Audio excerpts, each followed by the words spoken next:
जैसा कि दोस्तों आप सभी को पता चल चुका है कि टाइम टेबल हमारा आ चुका है, तो उम्मीद करता हूँ टाइम टेबल आप सभी ने डाउनलोड कर लिया होगा या फिर आपने प्रिंट भी निकलवा लिया होगा।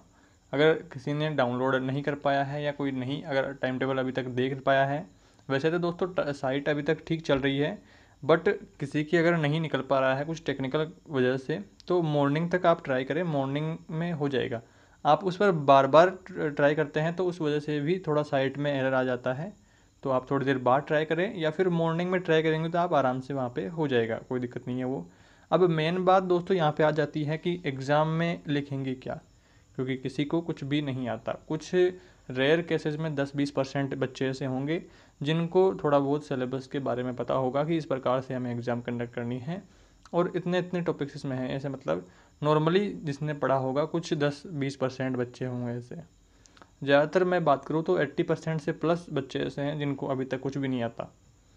और एग्ज़ाम सेंटर दोस्तों उम्मीद करता हूँ सभी के बढ़िया जगह एग्ज़ाम सेंटर आए होंगे, अपने होम डिस्ट्रिक्ट में आए होंगे और अपने नज़दीकी जो आपका एग्ज़ाम सेंटर है, नज़दीकी गवर्नमेंट स्कूल, ज़्यादातर जो 99% दोस्तों सारे एग्ज़ाम जो सेंटर मुझे देखने को मिले सारे गवर्नमेंट स्कूलों में हैं। तो उम्मीद करता हूँ कि सभी के पास वाली गवर्नमेंट स्कूल में ही आपका एग्ज़ाम सेंटर आया है।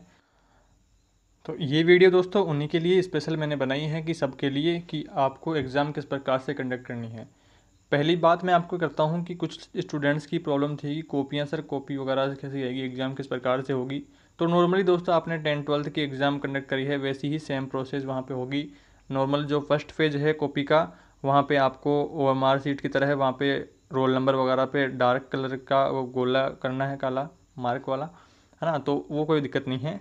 अब मेन बात हम करते हैं। पहली बात मैंने आपको बहुत पिछले वीडियोज़ में भी काफ़ी बार बताई है कि प्रश्न आपको एक भी नहीं छोड़ना है। क्वेश्चन आपको आता हो या ना आता हो, सारे प्रश्न आपको कंडक्ट करने हैं, सारे अटेम्प्ट करने हैं।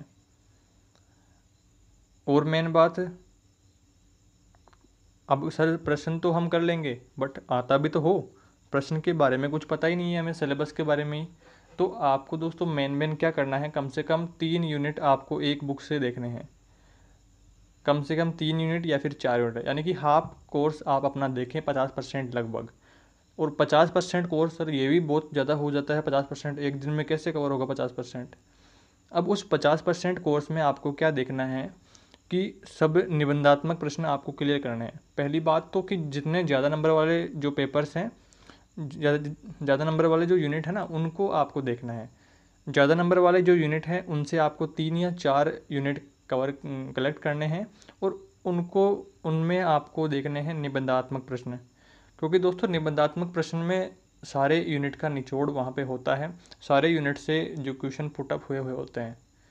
फिर वहाँ अगर आप निबंधात्मक प्रश्न अगर आपके सारे क्लियर होते हैं तो वहाँ से आपके छोटे प्रश्न भी बनते हैं। और जो मल्टीपल चॉइस वाले हैं, यानी कि जो ऑप्शनल क्वेश्चन होते हैं, वो भी दोस्तों उन्हीं में से बने हुए होते हैं कुछ पॉइंट से। तो निबंधात्मक प्रश्न आप सारे क्लियर कर लें, ज़्यादा कोई हार्ड काम नहीं है दोस्तों। 3 या 4 यूनिट हम माने तो 4 यूनिट में 5 या 6 प्रश्न प्रति यूनिट निबंधात्मक प्रश्न होते हैं, तो लगभग 40 प्रश्न निबंधात्मक होंगे। तो एक दिन में 40 प्रश्न आप आराम से पढ़ सकते हो। पढ़ कर क्या 3 से 4 बार आप उनको आराम से पढ़ सकते हो 40 प्रश्न। तो इस प्रकार से आपको करना है। और एक बात, कुछ स्टूडेंट्स दोस्तों ऐसे कर रहे थे कि हम तो नकल कर लेंगे, बगल वाले से टीप लेंगे, उससे पूछ लेंगे। तो ऐसा आप बिल्कुल सोच कर एग्ज़ाम देने ना जाएं, अपने स्तर पर जाएं, क्योंकि आपके जो सामने वाला है, पड़ोस वाला है, तो आपको जितना आता है उतना ही उनको आता है। अब आप ये सोच रहे होंगे कि सर आप बार बार जो है पेपर पूरा करने के बारे में जोर क्यों दे रहे हो, क्यों आप कह रहे हो कि प्रश्न सारे आपको अटेम्प्ट करने हैं। तो मेन रीज़न दोस्तों इसका यही है कि एग्जामिनर आपकी कॉपी चेक करेगा तो उसमें नंबर देने के लिए क्वेश्चन किया हुआ होना चाहिए।